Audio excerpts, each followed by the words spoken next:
Très bien, mes amis, nous allons commencer par quelques annonces. Très rapidement. Vous êtes là, les gars. Ce soir, c'est en fait la soirée Braveritas.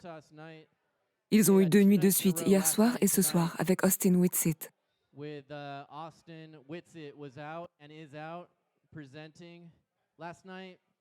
Hier soir, Austin a fait 2 présentations. La première présentation, c'était sur les mensonges de la NASA, la fraude de la NASA qu'ils nous donnent constamment. Et puis il a fait Flat Earth 101, qui est une introduction à l'idée de la Terre plane. Et puis il a répondu à toutes sortes de questions. Ce soir, nous faisons la cosmologie biblique de la Terre plane.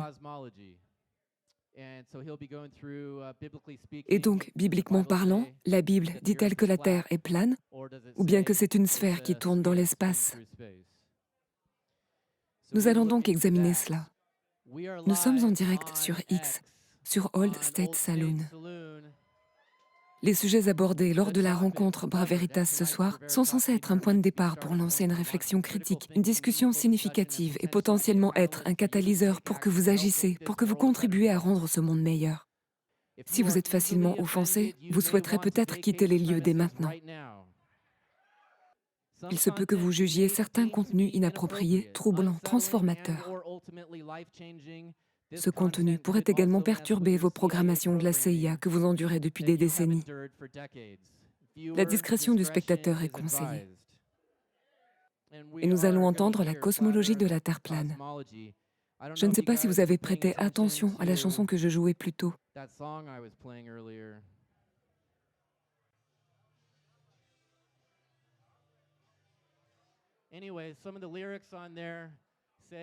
Quoi qu'il en soit, certaines paroles disent « L'espace est peut-être la dernière frontière, mais il a été créé dans un sous-sol hollywoodien. » Cela fait partie des paroles de cette chanson. C'est pourquoi je l'ai jouée. Alors Austin va venir ici et il va vous parler ce soir de cosmologie biblique. Après cela, nous allons faire une pause de 5 minutes, 5 à 10 minutes, puis nous nous regrouperons pour les questions. Vous pouvez lui poser toutes les questions que vous souhaitez sur ce sujet. J'aimerais vraiment que vous puissiez lui poser une question qui lui fera dire « Vous savez quoi? Vous avez probablement raison, la Terre n'est pas plane. » Veuillez apporter les questions les plus difficiles auxquelles vous pouvez penser. Appelez votre ami astrophysicien, sortez et appelez-le. Ne le faites pas pendant sa présentation. Sortez et appelez un ami astrophysicien et ramenez une question qui déconcertera Austin Whitsitt. À ce propos, nous avons fait une recherche à l'échelle nationale pour trouver quelqu'un qui se présenterait ce soir et nous avons offert une récompense de $2000, plus le vol, plus l'hôtel, plus tout. Et personne n'a relevé le défi de venir débattre Austin ce soir. Cela signifie donc que nous devons financer davantage ce financement participatif pour convaincre quelqu'un et mettre beaucoup de pression sur quelqu'un pour qu'il vienne débattre avec lui. Et nous le ferons probablement en août, nous l'espérons. Très bien, sans plus tarder, je vais vous présenter mon ami qui vient de Tampa, en Floride. Il a débattu avec des astrophysiciens, des théologiens, des personnes comptant des centaines de milliers d'adeptes. Il s'est formé à travers le pays et a voyagé sur plusieurs sujets, dont celui-ci. Il a circulé pendant le Covid pour éveiller les gens à la tromperie du Covid, des vaccins, des masques et tout le reste. C'est un héros pour les chercheurs de vérité, les gens qui recherchent véritablement la vérité. Ce type est un héros pour eux. Et je l'apprécie vraiment et j'apprends à le connaître et je dis qu'il est mon ami. Pourriez-vous s'il vous plaît souhaiter la bienvenue à Austin Whitsitt?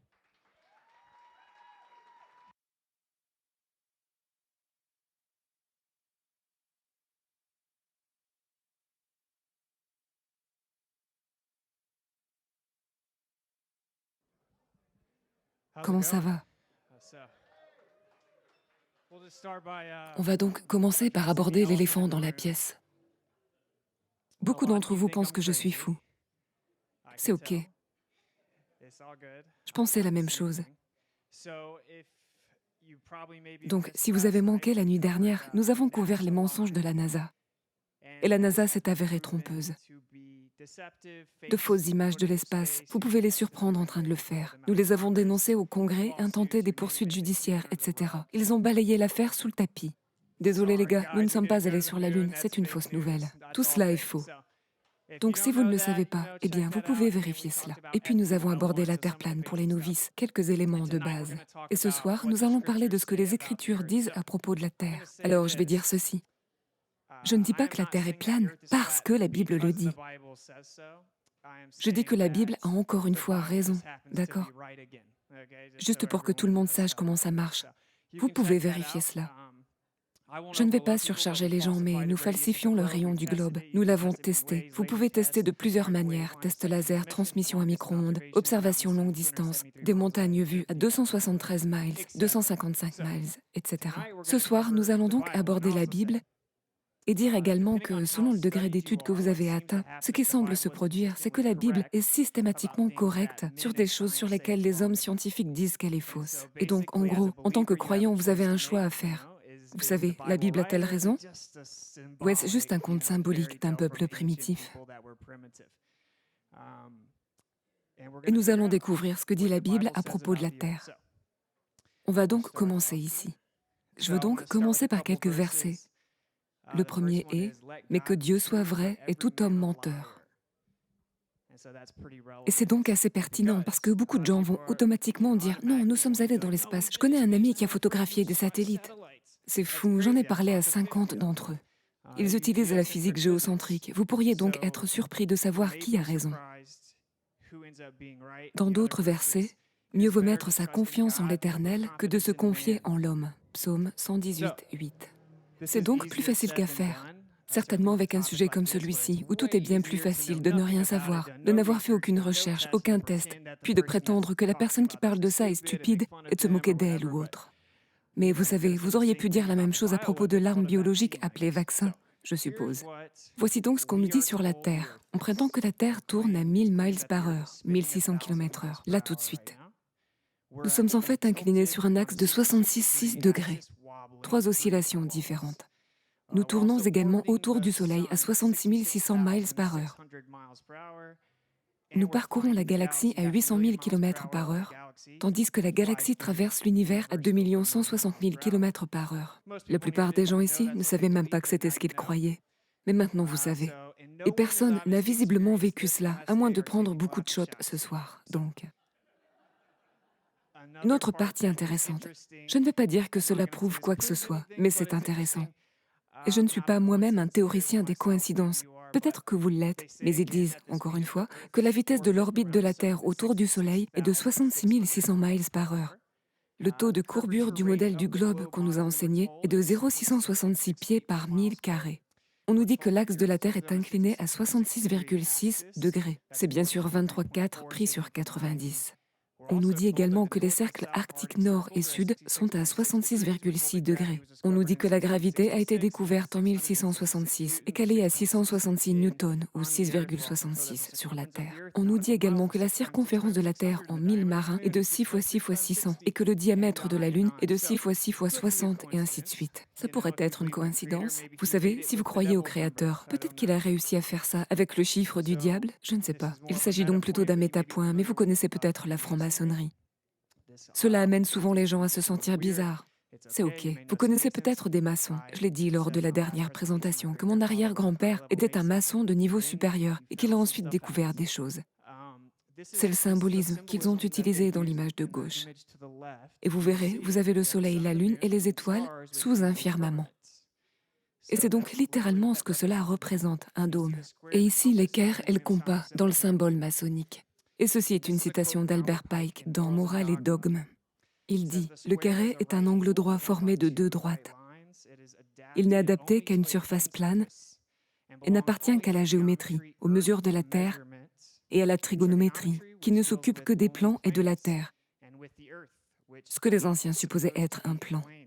Le compas décrit des cercles et traite de la trigonométrie sphérique, la science des sphères et du ciel. » Donc, si vous connaissez le fonctionnement de la franc-maçonnerie, il vous donne accès à une bibliothèque, mais vous êtes censé découvrir par vous-même. Il ne vous donne pas les réponses et vous laisse en gros penser que vous savez de quoi vous parlez. Mais il voit si vous avez réellement découvert la vérité. L'une des principales est, bien sûr, que la Terre est un plan et nous utilisons la trigonométrie sphérique pour le ciel. Donc, juste pour que vous le sachiez, les gens demandent « Pourquoi mentiraient-ils » Je ne sais pas, pourquoi les gens mentent, frère. Voici donc ce qu'on nous dit être la vérité. C'est la cosmologie du Big Bang séculaire. Tout est parti de rien, peu importe ce que cela signifie. On a donc ça. Il y a 13,8 milliards d'années, ils ont voyagé dans le temps et ont compris. Puis il y a eu un Big Bang où tout est parti de rien. Et nous avons tous entendu l'histoire. Vous savez, un rocher s'est transformé en poisson qui a sauté hors de l'eau et a évolué, et tout ça. Ceci est donc ce que nous dit l'homme. Et ceci est ce que nous dit la Bible. Très souvent, les gens disent qu'ils croient en la Bible, mais peut-être pas tant que ça, parce que la Bible est inconfortable. Il est dit qu'il y a de l'eau au-dessus de nous, qu'il y a un firmament. Ceci est en fait d'une célèbre maison d'édition. Ils disent oui, voici l'ancienne conception hébraïque de l'univers, selon laquelle il y a des eaux au-dessus du firmament. Ce sont évidemment des cosmologies très différentes. Et donc la question est, laquelle a raison? La solution la plus simple est, oh, ils ne savaient pas. Mais on va le découvrir. Je vais donc jouer cette vidéo qui présente tout cela. Et c'est un peu la décision que vous devez prendre. Il s'agit de Neil deGrasse Tyson. Vous savez, l'astrophysicien prétendument. Donc voici ce qu'il a à dire. Espérons que tout le monde ne soit pas trop impatient, juste quelques minutes, et cela remet tout en perspective. Puis nous aborderons ce que la Bible dit à ce sujet.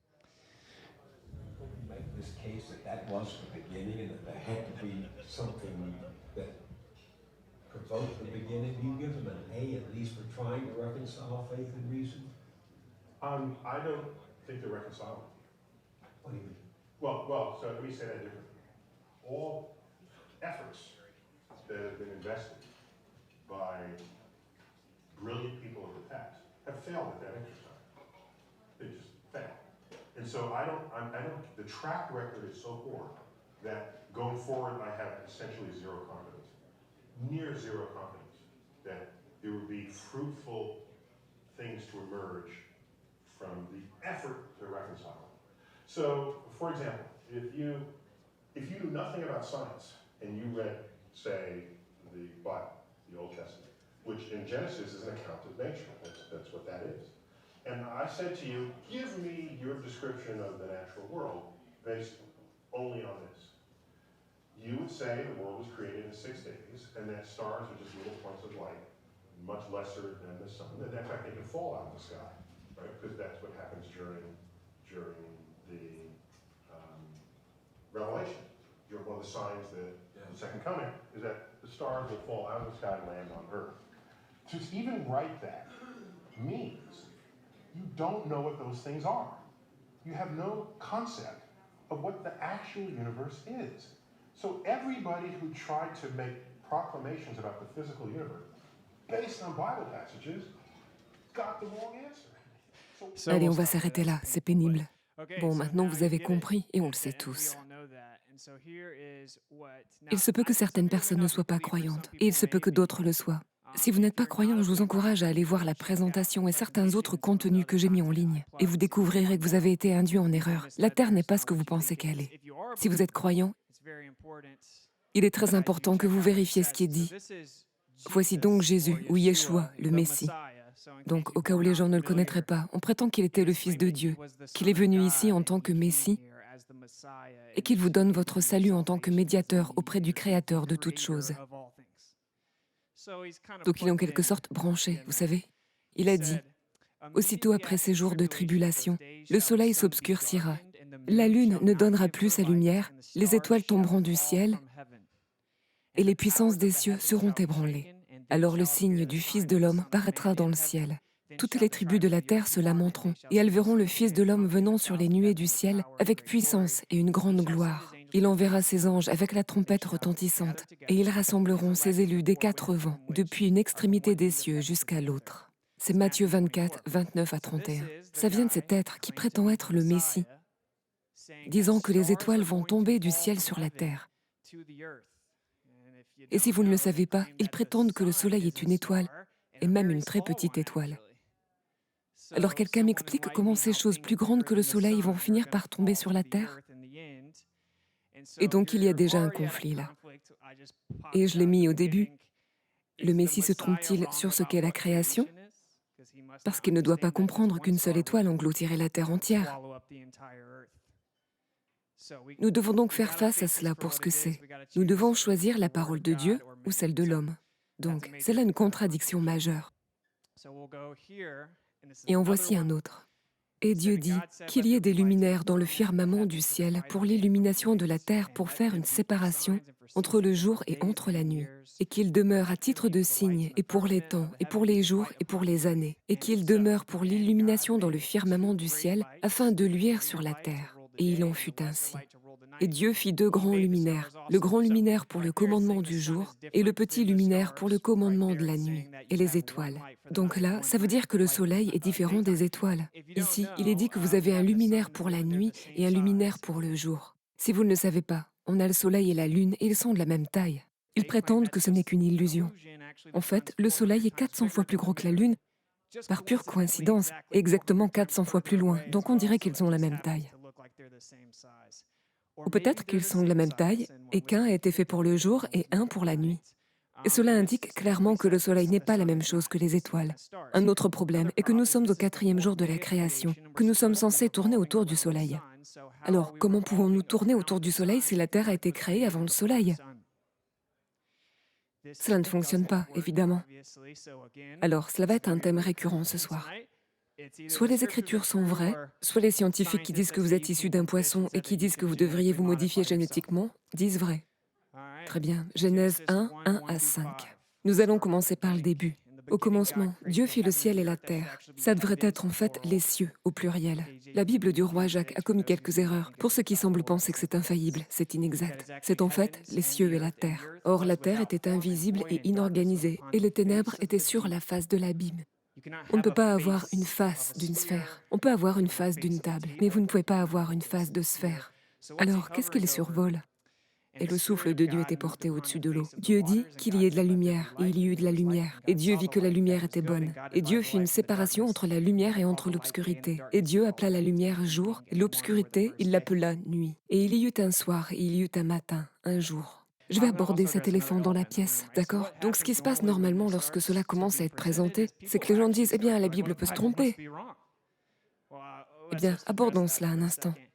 La Bible est la compilation de textes la plus précise sur le plan historique qui ait jamais existé. Il s'agit de la compilation de textes la plus attaquée qui ait jamais existé. Et elle a tenu bon pendant des milliers d'années. Ils ont une école biblique à Harvard. Ils n'ont pas une école Harvard d'Harry Potter. Il y a une raison à cela. C'est parce qu'elle est historiquement exacte. Elle est scientifiquement exacte. En fait, elle a prédit quels différents cristaux avaient des propriétés de propagation anisotropes spécifiques de la lumière il y a des milliers d'années. Nous l'avons découvert il y a quelques décennies. On est donc loin d'un texte primitif dont personne ne savait ce qui se passait. Alors maintenant, nous sommes à la croisée des chemins, où nous avons des récits très différents de l'endroit où nous vivons. Genèse 1, 6 à 8. Et Dieu dit qu'il y ait un firmament au milieu de l'eau et qu'il soit une séparation entre eau et eau. Et il en fut ainsi. Et Dieu fit le firmament, et Dieu fit une séparation entre l'eau qui était au-dessous du firmament et entre l'eau qui était au-dessus du firmament. Et Dieu appela le firmament ciel. Alors, on a essayé de faire venir quelqu'un à débattre, un docteur astronome qui contribue à Answers in Genesis, Danny Faulkner. Il vous dira que le firmament signifie étendue vide et que cela signifie espace. Mais ce n'est tout simplement pas exact. Une partie si importante ici est qu'elle sépare les eaux terrestres des eaux célestes. Bien sûr, on nous dit que nous sommes dans un vide, mais nous sommes sur le point de détruire ça. La deuxième loi de la thermodynamique nécessite que l'entropie augmente. La pression remplira l'espace disponible. C'est physiquement impossible pour nous de vivre dans le vide, sans conteneur physique. Cela viole la deuxième loi de la thermodynamique. Et c'est tout, c'est fini. Il faut donc que quelque chose la contienne. Alors pour simplifier cela, lorsque j'ouvre mon soda, ça fait pchit parce que ça égalise, parce que c'est ce que dicte la deuxième loi. Donc cela signifie qu'il y a quelque chose qui retient l'eau, pas un vide. Et voyons ce que cela signifie. Voici donc les mots, et je trouve cela vraiment très profond. Les cieux, c'est Hashamaïm. Si vous regardez là, on a le mot les eaux, c'est Maïm, et des eaux, c'est Amaïm. Ce qui signifie que le mot cieux contient littéralement le mot de base eau.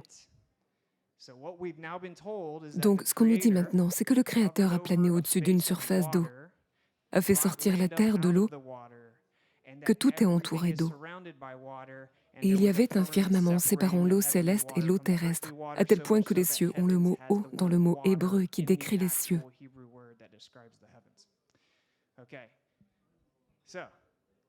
Bon, alors nous avons ici un problème avec cette théorie de l'étendue vide. Et il y est dit, et Dieu dit, qu'il y ait un firmament au milieu de l'eau, et qu'il soit une séparation entre eau et eau. Nous venons de le décrire. Cela désigne deux types d'eau. Si vous avez déjà investigué sur le sujet de l'eau, il existe plus de 20 types d'eau différents. Les plus hauts niveaux scientifiques, en 2024, admettent que nous ne comprenons pas l'eau. Elle a une rétention de mémoire. Il semble y avoir des phases de l'eau dont on ne connaissait pas l'existence auparavant. On ne sait pas tout de l'eau. L'eau a une mémoire. La science de haut niveau admet qu'elle ne peut pas encore expliquer les propriétés de l'eau. Ok, nous avons le déluge, 2500 ans avant Jésus-Christ. En l'an 600 de la vie de Noé, le deuxième mois, le 27 du mois, ce jour-là, jaillirent toutes les sources de l'abîme et les trappes du ciel s'ouvrirent. Nous venons de voir que le firmament s'appelait ciel, ce qui signifie que le firmament s'est ouvert et qu'il y a eu un déluge. À propos, je suis sûre que certains d'entre vous le savent, mais on sait pour sûr qu'il y a eu un déluge mondial. Et même les universitaires athées traditionnels vous le diront. Mais ils vous diront aussi que la Terre a 4,5 milliards d'années. Et puis, quand ils sont allés examiner les couches de la Terre, il y a eu ce qu'on appelle la Grande Discordance, où il y avait littéralement des millions et des millions d'années de couches sédimentaires manquantes, prouvant que toute leur théorie était fausse. Est-ce qu'ils se sont dit « Oh, la Bible a peut-être raison ?» Bien sûr que non. Mais le grand déluge n'est pas une théorie du complot. C'est à contre-cœur que les sources universitaires athées l'admettent. Alors, survolez le Grand Canyon si vous pensez qu'il n'y a pas eu de déluge. Il y en a eu un pour sûr. Voici la partie importante. Et ça dit, « Et Dieu se souvint de Noé et de toutes les bêtes sauvages, et de tous les bestiaux, de tous les volatiles, de tous les reptiles qui étaient avec lui dans le coffre. Et Dieu lança un souffle sur la terre, et l'eau se calma. Et les sources de l'abîme et les trappes du ciel furent recouvertes, et la pluie fut retenue du ciel. » Ce qui est important, c'est que ça dit les sources de l'abîme. Puis il est dit les trappes du ciel et la pluie retenue du ciel. Ce qui veut dire que l'eau des profondeurs, l'eau du ciel et la pluie que nous expérimentons sont trois sources d'eau différentes. Donc une chose que les gens essayent de dire, c'est « Oh non, les eaux du dessus, ça parle des nuages ». Eh bien non, cette eau tombe et cela désigne cela comme une source d'eau spécifiquement distincte. Nous avons donc un autre type d'eau au-dessus de nous, selon la Bible. C'est donc une théorie qui a été avancée par des gens. C'est ce qu'on appelle la théorie de la canopée de vapeur avant l'inondation. C'était populaire pendant un petit moment. La théorie prétend qu'avant le grand déluge, la Terre était enveloppée par un firmament ou une voûte de vapeur d'eau ou de glace. L'hypothèse de la canopée de vapeur affirme qu'avant le déluge, l'eau existait dans l'atmosphère sous forme de vapeur d'eau. L'inondation s'est produite lorsque cette vapeur s'est condensée et est tombée sous forme de pluie, inondant la Terre. Remarquez, si vous ne le saviez pas, cette image sur le livre n'est littéralement pas réelle. C'est une image photoshopée. C'est comme ça que vous savez que la Terre est un globe. Ce sont toutes de fausses photos. Voilà donc la théorie. C'est pour essayer d'expliquer comment il y a de l'eau au-dessus de nous. C'est ce qu'on appelle la théorie de la canopée de vapeur. Cela nous pose cependant un problème majeur car, encore une fois, cette théorie prétend qu'il y avait cette couche magique autour de la Terre, puis que lorsque le déluge s'est produit, elle a été supprimée. Mais bien sûr, nous avons ici dans les psaumes, 1300 ans après le déluge, il est dit « Louez-le, cieux des cieux, et vous, ô qui êtes au-dessus des cieux, qu'ils louent le nom de l'Éternel, car il l'a commandé, et ils ont été créés. Il les a affermis pour toujours et à perpétuité. Il a donné des lois, et il ne les violera point. » Ce qui veut dire que le firmament était toujours là, donc il n'a pas disparu. Il est là pour toujours. La théorie de la canopée de vapeur est donc une pseudo-science insensée. C'est une tentative pour essayer de garder la Bible en phase avec l'homme. D'accord, alors que signifie firmament? C'est un mot qui vient de rakia. Et la racine du mot rakia est raka. C'est très important d'accéder aux langues originelles. Encore une fois, au cas où certaines personnes ne le sauraient pas, cela peut paraître fou. La Bible est incroyablement précise sur le plan scientifique. Et la science est encore en train de la rattraper à ce jour. Alors, je vous inviterai à y réfléchir. Alors ok, encore une fois, Danny Faulkner, ce que je lui ai dit, il ne va pas me débattre, mais il dirait c'est une étendue vide. Ok, mais ce n'est pas le cas. Le mot rakia a une racine qui est raka, et ça signifie littéralement une expansion de plaques, de larges plaques qui sont battues. Ça provient du verbe raka, dans le sens de battre les métaux précieux. Cela signifie donc qu'il y a une surface physique solide qui a été battue, comme si vous frappiez du métal pour construire quelque chose. C'est ce que signifie le mot. Le mot ne veut donc pas signifier une étendue vide. Ça signifie que c'est quelque chose de solide qui a été battu. C'est littéralement ce que signifie le mot. J'ai mis ici de nombreuses sources pour aider à combattre la dissonance cognitive qui pourrait survenir. Encore une fois, ils disent que nous sommes dans un univers de néant en constante expansion et que nous avons des étoiles qui sont à 46 milliards d'années-lumière et qu'une année-lumière équivaut à 5,88 billions de miles. Donc nous avons des étoiles à 5,88 billions de fois 46 milliards de miles de distance. Et qu'en fait, on regarde dans le temps. Et tout est parti de rien. Ce n'est donc pas ce que cela veut dire. C'est pourquoi il a dit que c'était une étendue vide, parce que c'est ce que prétend la cosmologie dominante. C'est que nous sommes à l'intérieur d'un vide, dénué de sens, niché dans un petit coin. Nous sommes un point bleu perdu, comme dirait Carl Sagan. Alors voici le Brown Draver Briggs. Il vous dit que c'est une surface solide étendue. C'est une étendue de surface solide qui est battue. Ici, avec la définition suivante, la voûte du ciel ou firmament, considérée par les Hébreux comme solide et soutenant les eaux au-dessus d'elle. Maintenant, c'est assez simple. Si vous pensez réellement que la Bible est réelle et que vous pensez qu'un gars nommé Jésus, Yeshua, Yahushua, ou peu importe comment vous voulez l'appeler, était ici dans la chair, et qu'il pensait que la terre était quelque chose qu'ils disent qu'elle n'est pas. Tous les Hébreux pensaient également ça. Eh bien, quelque chose doit céder. Soit ce Messie n'était pas un Messie et qu'il ne le savait pas, vous ne croyez pas vraiment qu'il était le Fils de Dieu, ou bien qu'il a raison à propos de la création, qu'il y a une sorte de tromperie en cours. Je vais vous le dire directement. Voici une autre définition, la concordance de Strong. Surface étendue ou étendue. C'est une surface solide, encore et encore. Voici le lexique hébreu. Le firmament du ciel est allé comme un hémisphère au-dessus de la terre. Donc, en gros, un dôme. Comme un splendide translucide transparent cristallin vitreux permettant le passage maximum de la lumière. Pierre de saphir sur laquelle étaient censées être fixées les étoiles et sur laquelle les Hébreux croyaient qu'il y avait un océan céleste. Si vous ne le savez pas, les étoiles tournent en cycle depuis toute l'histoire enregistrée autour de Polaris. Vous pouvez en faire un time-lapse. Et encore, ils prétendent que nous sommes inclinés, vacillants, tournants, faisant une rotation, volant à travers la galaxie, volant à travers l'espace, avec des vecteurs composés qui s'élèvent à des millions de kilomètres par heure. Mais les étoiles continuent de faire la même chose chaque jour, tout au long de l'histoire. Eh bien, cela a du sens. C'est ce que la Bible dit que cela ferait. De plus, les érudits hébreux qui ont traduit l'Ancien Testament en grec sous le règne de Ptolémée, en 285 et 248 avant Jésus-Christ, on traduit le mot hébreu, rakia, en utilisant le mot grec stéréoma. Et c'est là que les gens ont l'impression que c'est une étendue vide. Ils prennent la Septante grecque, le mot grec stéréoma, et ils disent « Oh, c'est une étendue vide », que la version du roi Jacques prend le mot. C'est là que les gens comme Danny Faulkner prétendent que c'est une étendue vide. Et c'est drôle parce que le mot signifie littéralement ce qui a été rendu ferme, le firmament, l'arc du ciel que l'on croyait autrefois solide, un endroit fortifié. Le dictionnaire grec de la concordance de Strong indique que les mots racines du mot stéréoma sont stéréo, solidifié, et stéréos, ce qui signifie rigide, solide, stable, fort, sûr. Donc littéralement, il n'y a aucun moyen de contourner ce problème. Ce que dit la Bible, c'est qu'il y a une structure physique et solide au-dessus de nous qui retient l'eau. Et note de côté, car cela peut paraître fou. La NASA dit maintenant « Oh, il semble qu'il y ait plus d'eau dans l'espace que nous le pensions ». Oh, et maintenant, si vous aviez déjà entendu parler de quelque chose appelé la matière noire, leur théorie de la gravité était complètement erronée à 99% en 1933. Alors ils ont dit, ok, eh bien la gravité ne fonctionne pas, donc il doit y avoir une matière magique et invisible que nous ne pouvons pas voir. Maintenant ils disent, oh peut-être que cette matière est super fluide et agit comme de l'eau. Alors la NASA commence à dire petit à petit qu'il y a de l'eau dans l'espace. Alors qui est fou? Les platistes qui disent ça depuis 2014 ou... Cela semble intéressant. La Bible avait encore une fois raison. Ok, on a presque fini avec le firmament. C'est l'une des parties les plus importantes. Ce que cela signifie, c'est que non, vous n'êtes pas sur le point de mourir d'un astéroïde. Non, il y a des milliards d'années, aucun dinosaure n'est mort à cause d'un astéroïde. Non, vous ne nagez pas dans un vide de néant dans lequel vous pourriez mourir à tout moment à cause de débris chaotiques et de météorites aléatoires. Tout cela n'est que de la fausse pseudo-science. Rien de tout cela n'est réel. Rien de tout cela n'est réel.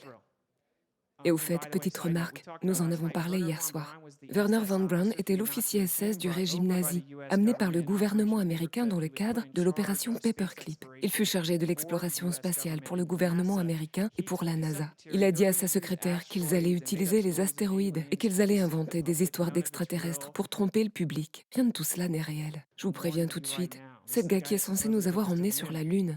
Puis à sa mort, il a mis sur sa pierre tombale le psaume 19:1 qui dit que le firmament montre l'œuvre de Dieu.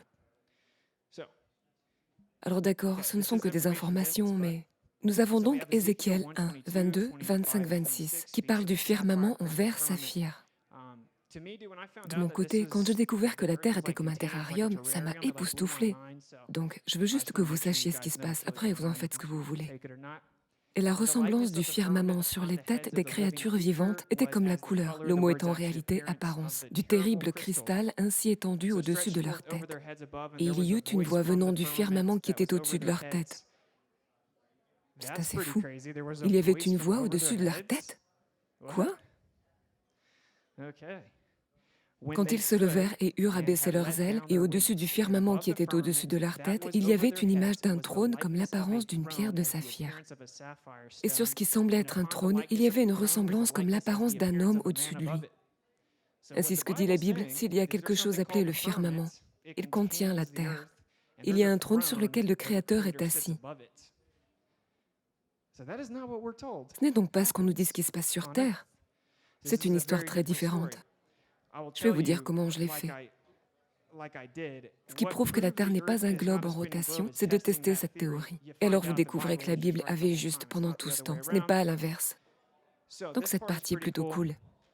Dans l'Apocalypse, ça dit, et on passe à la partie en surbrillance, « Et celui qui était assis, à le voir, semblable à une pierre de jaspe et de sardoine, et autour du trône, un arc-en-ciel, à le voir, semblable à une émeraude. Et devant le trône, comme une mer de verre, semblable à du cristal. » Et là encore, il s'agit d'un firmament. Il y a un trône au firmament. Mais ce que ça dit, c'est que ça a créé un genre d'arc-en-ciel de lumière qui ressemblait à une émeraude autour de lui. C'est intéressant, car qu'est-ce que c'est? Les aurores boréales ressemblent littéralement exactement à ce que ça décrit, directement autour du centre vers le pôle Nord. Bien sûr, ils ont inventé des excuses pour ce que c'est, mais si vous comprenez simplement, et cela devrait être le cas, cela a un impact assez important si vous vous en imprégnez vraiment. Cela revient à prétendre qu'il y a littéralement un créateur juste au-dessus de vous. Il peut vous voir, le créateur est là, le trône est là, et tout tourne autour du créateur. C'est donc juste au nord. À propos, vous ne pouvez pas explorer librement et en privé le pôle Nord en 2024. Légitime, quoi. Bref, c'est assez dingue, non? Cela veut dire qu'il y a des lumières qui sortent de la zone où se trouve le trône. Et que voit-on vers le pôle Nord? Nous avons de belles lumières. Il existe toutes sortes de témoignages anecdotiques d'athées, comme celui d'une femme athée qui était allée là-bas. La première fois qu'elle a vu ça, elle est tombée, s'est mise à genoux et a commencé à prier. C'est assez intéressant. Je ne sais pas si vous en avez déjà vu, mais pas moi. Apocalypse 15, 1 à 2. Je vis comme une mer de verre mêlée de feu, et ceux qui avaient vaincu la bête et son image, et le nombre de son nom, debout sur la mer de verre, ayant des harpes de Dieu. Je ne pense pas qu'on puisse se tenir sur des espaces vides. Je dirais ceci, comme c'est pertinent. J'ai voyagé à travers le pays. J'ai mis mon entreprise en pause, vidé mes comptes bancaires, tous mes investissements cryptographiques, car j'ai vu que le monde entier était détenu. Et il disait que nous devions entrer en confinement, qui est un terme du champ lexical de la prison, si vous n'êtes pas familier, lockdown. Et ils ont dit, nous avions un couvre-feu. Et je n'ai plus 12 ans, je n'ai pas de couvre-feu. Alors j'ai fait le tour et j'ai essayé de sensibiliser les gens à cela. Et une chose est devenue très claire. Ils nous conditionnaient à un système qui nous suivrait, qui serait numérique, et qui exigerait qu'on s'y conforme. Et ils scannaient les poignets des gens et leur front pour prendre leur température. Je suis allée dans toutes les grandes villes des États-Unis. Les grandes villes étaient les pires. Lorsque vous entriez, ils essayaient de scanner votre front, votre poignet avant de pouvoir entrer dans l'établissement. Ils vous faisaient également porter un masque pour vous identifier, acheter, vendre et échanger. Et bien sûr, nous savons qu'ils ont ensuite déposé des brevets pour un système de crypto-monnaie, pour un certain type de dispositif biologique qui vous suivrait et vous récompenserait en fonction de cela, histoire de lancer ça là-dedans. Que la marque de la bête ne semble pas si folle aux yeux des gens qui sont au pouvoir. Ils semblent vouloir conditionner à accepter un certain type de système numérique mondial dans lequel vous devez vous identifier comme étant conforme, donc. Quoi qu'il en soit, cela parle de cette époque. Et ça dit qu'ils s'approchent et se tiennent sur la mer de verre portant les harpes de Dieu. Alors, comment tenons-nous debout sur du vide? D'accord, c'est un autre verset de la Bible. Ça dit ceci. Il a bâti sa demeure dans les cieux et fondé son dôme voûté sur la terre. Il appelle les eaux de la mer et les répand à la surface de la terre. L'Éternel est son nom. Les gens se disputent sur le nom, mais... Donc, encore une fois, cela vous dit catégoriquement qu'il y a un dôme voûté, littéral et physique au-dessus de la terre. Vous pensez peut-être que c'est fou, mais vous avez peut-être manqué la nuit dernière. J'ai montré qu'il existe un document déclassifié de la CIA dans lequel ils disent avoir prouvé qu'il existe un firmament. Ils l'ont cartographié et ont prouvé que la méthode d'approximation pour déterminer la luminosité du firmament était exacte. En 1957, l'année précédant la création de la NASA, 2 ans avant la création du traité de l'Antarctique, la CIA a déclaré qu'il y avait un firmament sur la Terre et qu'ils l'avaient cartographié et qu'ils avaient différentes hauteurs au-dessus de vous en fonction de l'endroit où vous vous trouviez, comme un dôme le ferait. Il s'agit d'un véritable document déclassifié, je l'ai montré hier soir. Ouais, ça va être un petit peu rock'n'roll pour ceux qui sont nouveaux à ça. Cela explique qu'il y a un dôme physique, et puis bien sûr, l'eau se déverse sur la surface de la Terre. Petite remarque, l'eau trouve toujours son niveau. C'est comme ça qu'on construit les maisons. Alors, et nous avons Job 37, 18. Peux-tu comme lui étendre les cieux, aussi solides qu'un miroir de fonte? Ça devient quelque peu redondant à ce stade. Je pense que vous avez compris. Les Écritures disent qu'il y a un firmament solide et réel qui ne peut être pénétré. C'est comme un miroir qui retient l'eau physique. Alors, couvrons simplement les arguments des apologistes. Eh bien, il y a cette théorie selon laquelle Dieu a écrit la Bible pour que les gens puissent comprendre à l'époque, même s'ils savaient que ce n'était pas vrai. Donc en gros, vous dites que Dieu a menti. Vous dites que Dieu a menti, puis qu'il a menti aux générations futures et ne leur a pas dit ce qu'était la terre. Alors comment pouvons-nous faire confiance à quoi que ce soit dans la Bible? Comment savons-nous que tout n'a pas été écrit juste pour ceux qui ne savaient rien? C'est juste donc une idée ridicule. Vous ne pouvez faire confiance à rien dans la Bible si vous pensez que le Créateur ment. Une autre est « Oh, tout est symbolique ». Eh bien non, c'est une description de la création. C'est ainsi que commence la Bible. Ça décrit littéralement comment ça a été créé. Et une autre est « Oh, eh bien, ils ont juste écrit à travers le prisme de ce qu'ils savaient à l'époque. Et alors maintenant, vous dites que ce n'est pas inspiré, que ce n'est pas la parole de Dieu. » Ce sont vos 3 seules options. Alors, ce qu'on a comme option, c'est que soit la Bible est littéralement vraie et que la Terre n'est pas ce qu'on nous a raconté qu'elle est, soit que la Bible est fausse et que la Terre est ce que les psychopathes athées prétendent qu'elle est. Alors, voici quelques versets supplémentaires. Et je dois dire ceci, ma femme et moi avons une expérience similaire. Et quand nous l'avons découvert, quand cela nous a vraiment frappés, cela a changé nos vies. Et donc peut-être que ça va toucher quelqu'un ici. Je pense que certains d'entre vous sont amenés ici sans même savoir que c'est ce à quoi ils allaient se heurter. On nous dit donc qu'il y a un firmament. Et je veux que vous réfléchissiez à certains de ces versets ici. Celui-ci dit « Alléluia, louez Yah ou Dieu dans son sanctuaire. Louez-le au firmament de sa puissance. » C'est un puissant firmament physique. Les nuages sont pour lui une cachette où il ne peut pas voir. Il marche sur la voûte du ciel. Il marche donc sur cette voûte en forme de dôme. Encore une fois, ce n'est pas un vide de rien. Voici la partie qui dit « Louez-le, les cieux les plus hauts et les eaux qui sont au-dessus des cieux. » Cela dénote donc d'une directionnalité. Or, sur un globe, il n'y a pas de haut objectif. Tout est relatif au centre de la masse d'un globe. Il n'y a donc rien au-dessus de vous. Il n'y a pas de paradis au-dessus de vous. Alors de quoi ça parle? Ça veut dire que là, vous regardez vers le haut, et c'est là que se trouve le Créateur. Et d'ailleurs, tout le monde ici le savait intuitivement jusqu'à ce que vous soyez endoctrinés et soumis à un lavage de cerveau. Ma fille n'a même pas 2 ans. Elle sait intuitivement que, si nous parlons d'un Créateur d'une manière ou d'une autre, elle lève les yeux vers le ciel. C'est ce qu'on fait tous. Et quand quelqu'un est sur le point de mourir ou de se vider de son sang, même les athées ont soudainement envie de regarder le ciel et de prier. Vous savez tous intuitivement que le Créateur est au-dessus de vous. D'après ce qu'il nous en dit sur la terre, il n'y a rien au-dessus de vous. Il n'y a rien tout autour de vous. Donc, la raison pour laquelle cela est important est ici. On voit dans Daniel, il est dit « Cette sentence est un décret de ceux qui veillent, cette résolution est un ordre des saints, afin que les vivants sachent que le Très-Haut domine sur le règne des hommes, qu'il le donne à qui lui plaît, et qu'il lui élève le plus bas des hommes. » Cela signifie que le Créateur est littéralement plus haut à tout ce qui existe. Nous avons donc maintenant une description physique et littérale.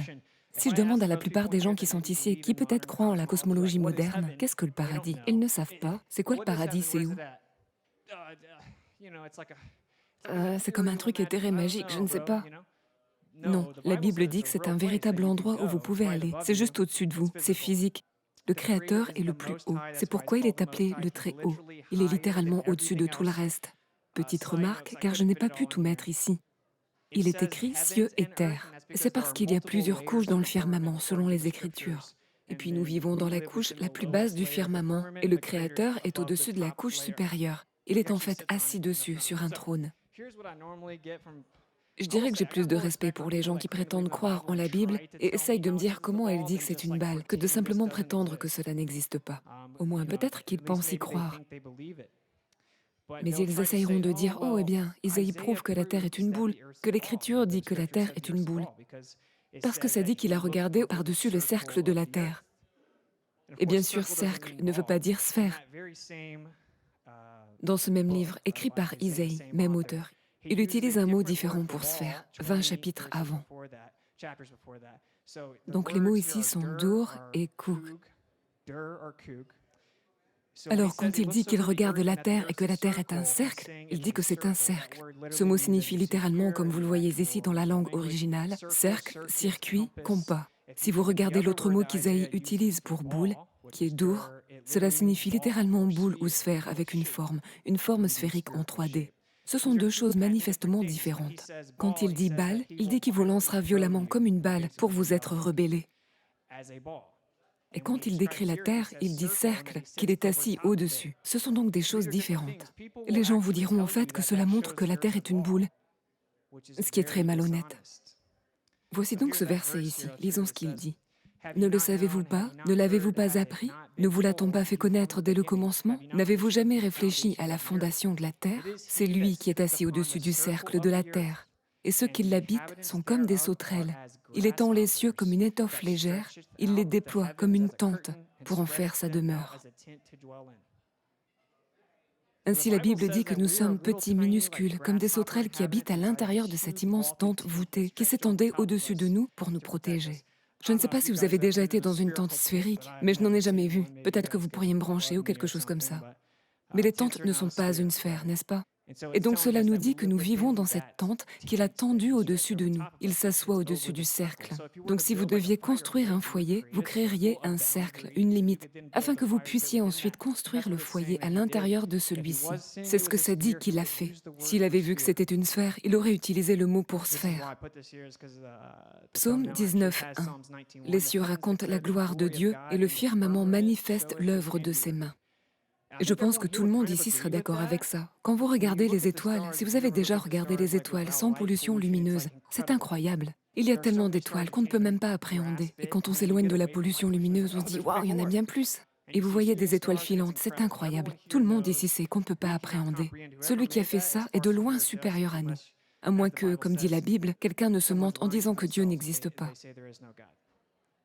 C'est donc de cela dont il s'agit. Nous devons tous convenir que ce qui est créé est magnifique. Ils l'ont sapé et nous ont dit ce que c'était censé être.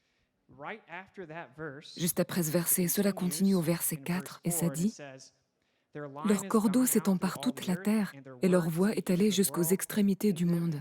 En elle, il a mis un tabernacle pour le soleil. » Devinez quel mot est utilisé pour tabernacle là, le même qui se traduit par tente. C'est donc littéralement le même mot qui signifie tente. D'ailleurs, dans les traductions françaises, on a le mot tente. Et le soleil, semblable à un époux qui sort de sa chambre, s'élance dans la carrière avec la joie d'un héros. Son départ est de l'un des bouts des cieux et son tour se fait sur l'un et sur l'autre bout. Et il n'y a rien qui se puisse mettre à couvert de sa chaleur.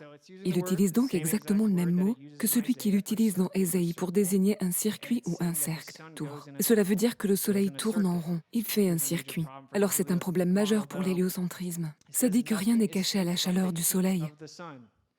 Bon, alors qu'est-ce qu'ils nous disent? Ils disent, eh bien, le soleil est une étoile, qu'il se trouve à 150 millions de kilomètres. Nous tournons autour de cela. Nous sommes dans un système solaire qui se trouve dans une galaxie de cet immense univers. Pensez-vous qu'une galaxie située à des milliards d'années-lumière est affectée par la chaleur du soleil? Bien sûr que non. Ainsi, le modèle héliocentrique ne peut spécifiquement pas correspondre à ce verset qui dit « Tout ce qu'il a créé ressent la présence de la chaleur du soleil ». C'est donc une histoire totalement différente. Alors, c'est une cosmologie totalement différente entre ce que les hommes ont créé et ce que Dieu a créé. Et je l'ai couvert hier soir. Ce qui s'est passé au fil du temps, c'est qu'ils ont constamment essayé de dire que la Terre n'était pas au centre de l'univers, qu'elle n'est pas spéciale, qu'elle tourne autour du Soleil. Et cela a été créé par de véritables adorateurs du Soleil. Copernic, tous ces gens étaient de véritables adorateurs du Soleil. Et puis ce qui se passe, c'est que les preuves continuent de montrer que la Terre est au centre encore et encore. Michelson-Morley, Michelson-Galperson, Dayton Miller, 1933, Fritz Zwicky, qui comprit que la gravité n'avait aucune importance. Et cela continue encore et encore.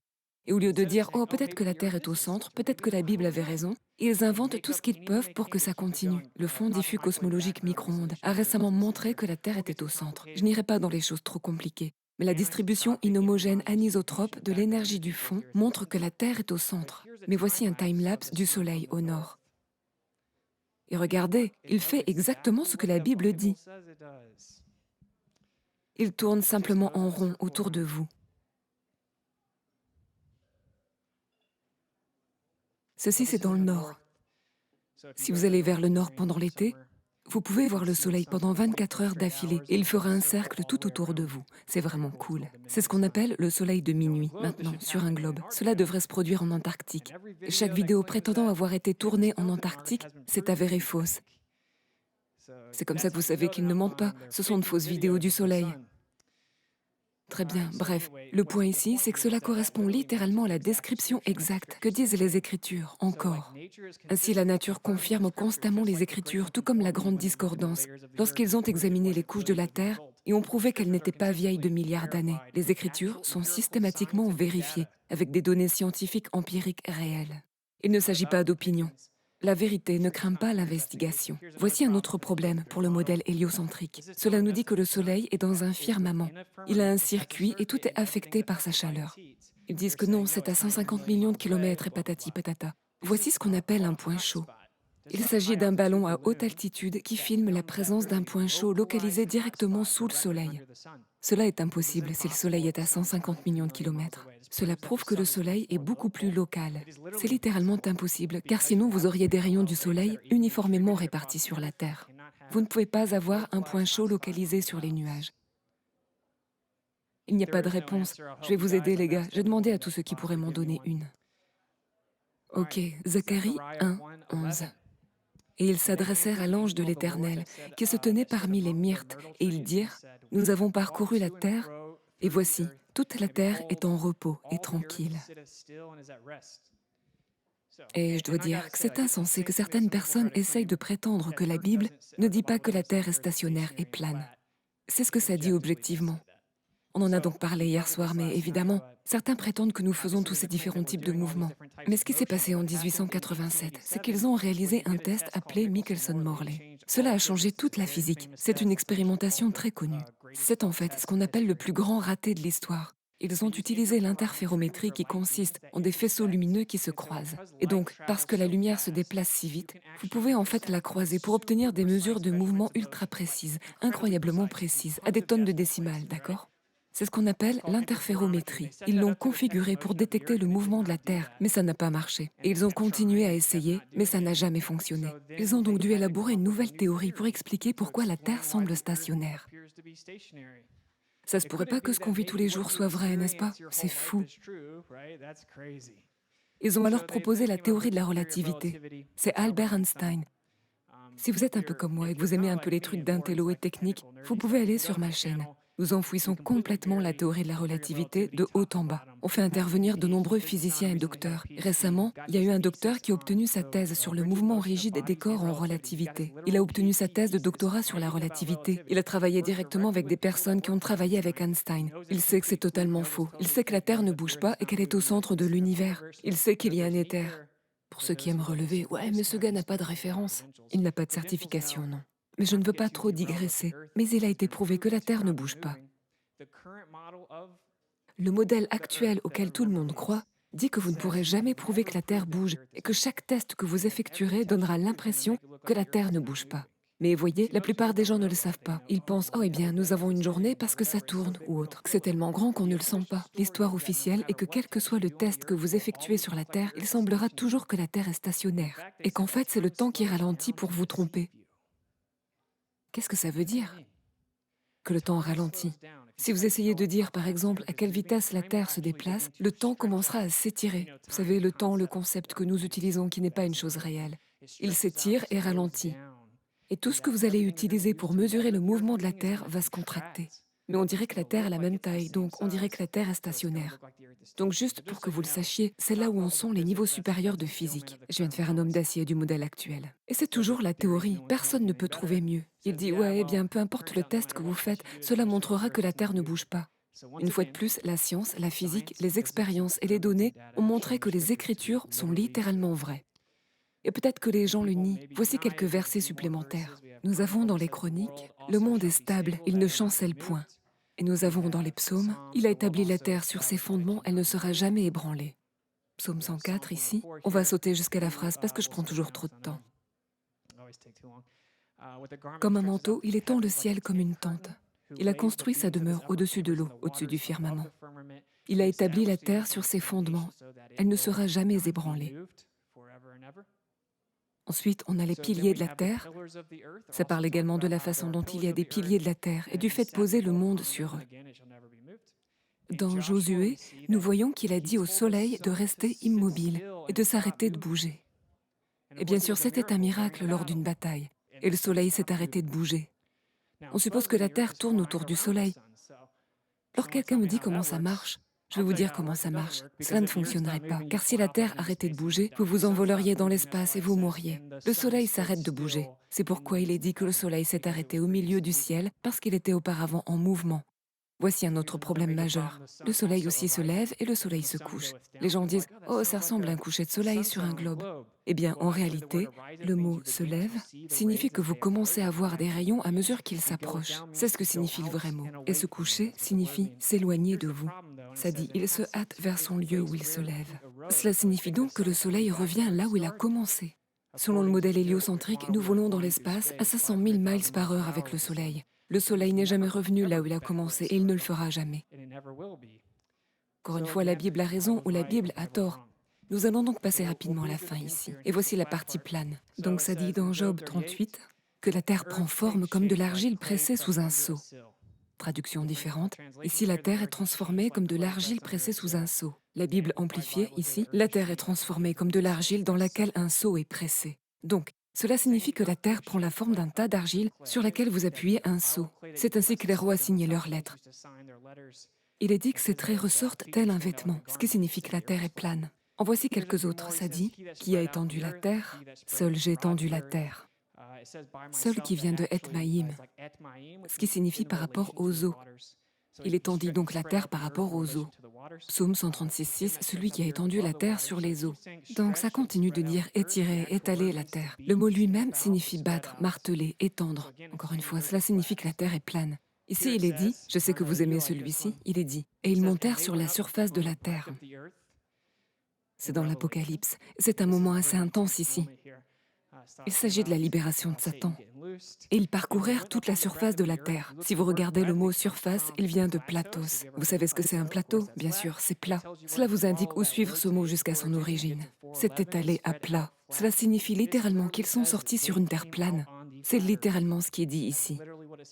Ici, si vous allez encore plus loin, cela vous dit encore de former, de mouler comme l'argile. Quelle coïncidence! Il est écrit que c'est plat, comme si elle avait été formée sur de l'argile. Lorsqu'il disposa les cieux, j'étais là. Lorsqu'il traça un cercle à la surface de l'abîme, quand il a rendu ferme le ciel au-dessus, le ciel est ferme, il y a des fontaines au-dessus de vous, des sources au-dessus de vous. Lorsqu'il donna une limite à la mer pour que les eaux n'en franchissent pas les bords, lorsqu'il posa les fondements de la terre, eh bien, ce serait l'Antarctique, la plus haute altitude du monde et que vous ne pouvez pas explorer librement en privé. Les gens disent que le mur de glace n'existe pas. Je suppose que ces images ne sont pas réelles. Dans Job, ça dit qu'il a inscrit une limite circulaire. Dans Job 26, il a tracé une limite circulaire à la surface des eaux. Alors, et c'est la dernière chose que j'ai ici. Nous avons parlé de la façon dont il y a eu un déluge et qu'il a ouvert les portes du ciel. J'ai pensé qu'il était très approprié de terminer avec cela, parce que si vous connaissez l'histoire, en gros, le monde était comme fou, comme aujourd'hui.